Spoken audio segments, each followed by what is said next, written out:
اعوذ باللہ من الشیطان الرجیم بسم اللہ الرحمن الرحیم۔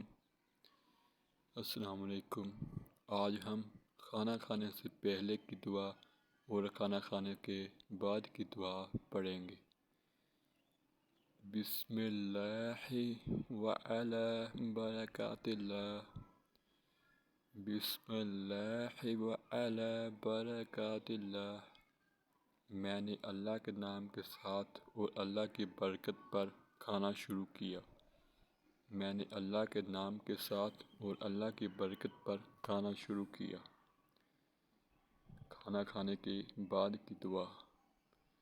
الحمدللہ الذی اطعمنا وسقانا وجعلنا من المسلمین۔ الحمدللہ الذی اطعمنا وسقانا وجعلنا من المسلمین۔ اللہ عز و جل کا شکر ہے جس نے ہمیں کھلایا پلایا اور مسلمانوں میں سے بنایا۔